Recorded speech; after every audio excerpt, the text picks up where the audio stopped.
فإن كان ذا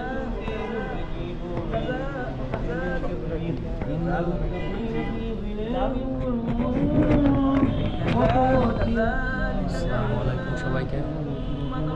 আজকে আমি আসি এই মুহূর্তে রিসেন্ট একটা মসজিদের ভিতর। আজকে চেস্ট ডে, তো প্রতি রবিবার, মঙ্গলবার, বৃহস্পতি 3 দিন সপ্তাহে আমাদের এই মসজিদে কোরআন তিলাওয়াত হয় আসরের পর।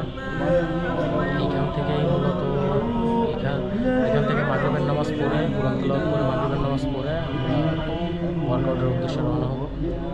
সাথে থাকুন।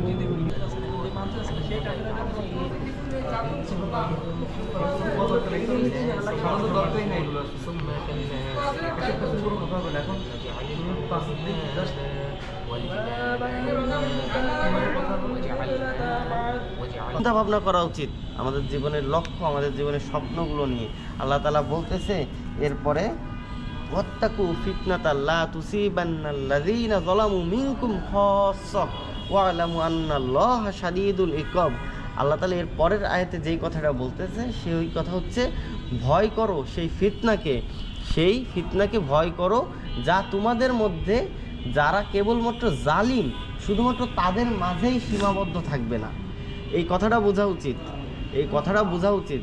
যখন আল্লাহর পক্ষ থেকে গজব নাজিল হবে, আজকে আমাদের সমাজে গান বাজনা কনসার্টে ভরে গেছে, জিনা ব্যভিচার ওপেনে করা হচ্ছে, ক্যাসিনো, মদ, জুয়া থেকে শুরু করে যত রকমের অবাধ্যতা আছে গোটা সমাজে ছেয়ে গেছে। আমরা এগুলোকে প্রতিরোধ করি না, আমরা তাদেরকে দাওয়াত দিই না, আমরা নিজেরা কয়েকজন মিলে নিজেদের দিনকে হেফাজত করতেছি।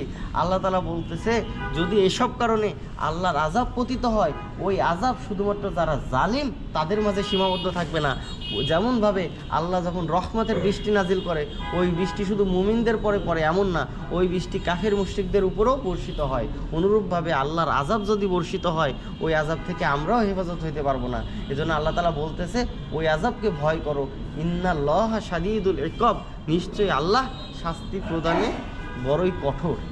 তো এখন চলে আসলাম ওয়ার্কআউট সেশনে, জিমে। তো এখন মারব হচ্ছে ইনক্লাইন ডাম্বেল প্রেস।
10 আর 7:30 6টা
জিমে সকালে যে ফিল্মিংগুলো অনেক বেশি ভালো হয় ভাই। জিমে সকালে যে ফিল্মিং করা যায় এই সময় যে পরিমাণ মানুষ প্রচুর মানুষ।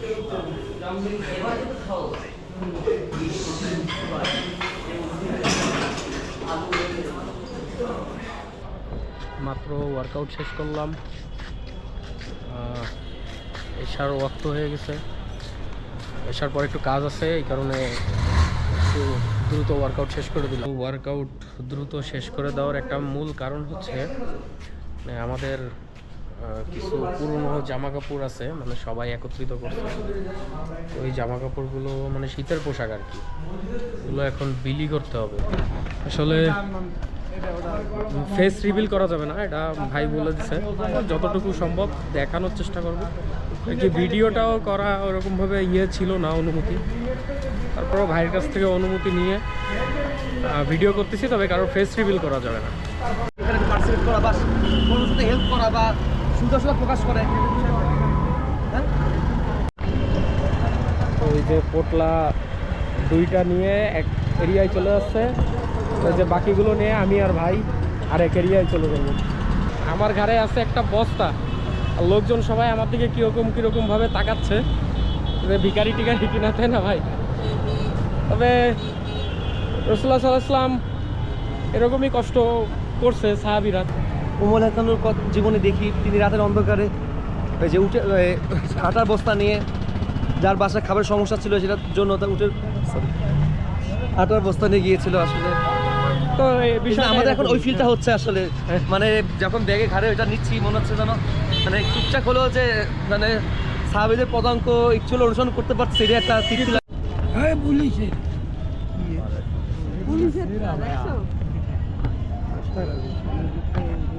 এটা যে দিছে সে একজন পুলিশ।